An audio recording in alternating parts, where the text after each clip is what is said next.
membolot kebanyakan projek kerajaan dengan berjaya memasuki tender atau sebut harga di seluruh negara yang dianggarkan bernilai sehingga RM3.8 bilion dengan operasi bermula sejak tahun 2014 lagi. Ini adalah realiti cara mengumpul kekayaan luar biasa secara haram yang berlaku di Malaysia, dan pada 5 April 2021, Suruhanjaya Pencegahan Rasuah Malaysia SPRM telah berjaya memberkas ketua sindiket kartel projek tender yang bergelar Datuk bersama 6 lagi individu lain. Kemewahan yang ditunjukkan oleh Datuk yang merupakan ketua sindiket ini sangat luar biasa.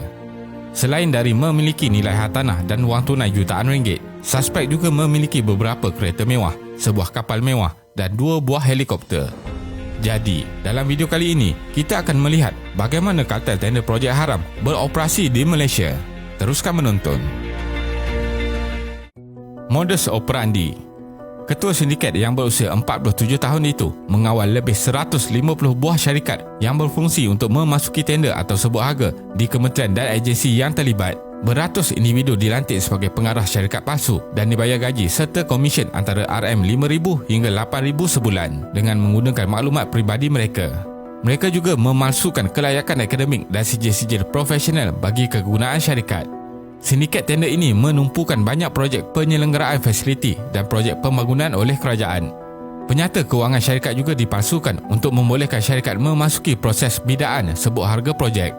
Tambahan lagi, aktiviti ini juga didalangi oleh pejabat awam yang menjadi orang dalam untuk mendapat maklumat berhubung spesifikasi, harga shilling, harga jabatan, jumlah penyertaan, kelayakan syarikat dan masa sesuai untuk menghantar borang tender serta sebut harga. Taktik mengepung harga iaitu dengan menyertai sesuatu tender menggunakan sejumlah besar syarikat yang berada bawah kawalan ketua sindiket. Ini akan membolehkan salah satu syarikat palsu ini akhirnya berjaya memenangi sebuah harga tersebut.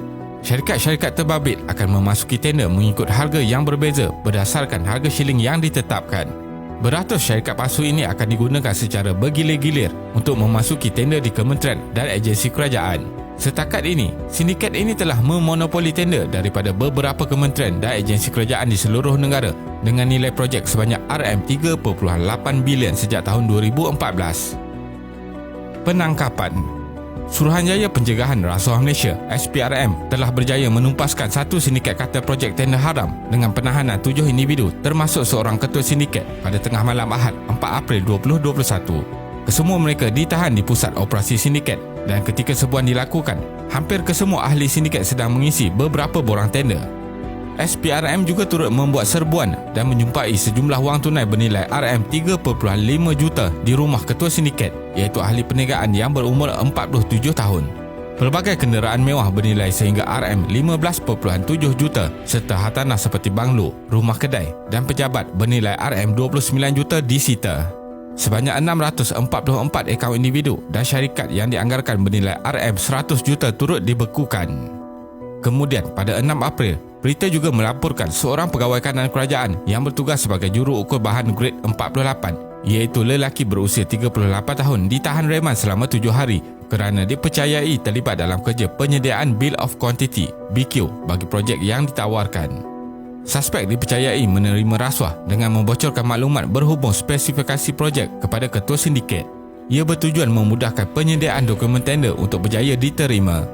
Suspek menerima rasuah RM300,000 bagi maklumat yang disalurkan kepada ketua sindiket dan telah menerima 4 kali bayaran dianggarkan RM1.2 juta. Kesimpulannya, sindiket seperti ini amat perlu dibantras dari berleluasa di Malaysia. Penguatkuasa perlu sentiasa peka dengan setiap maklumat yang diperolehi dan menyiasat dengan telus.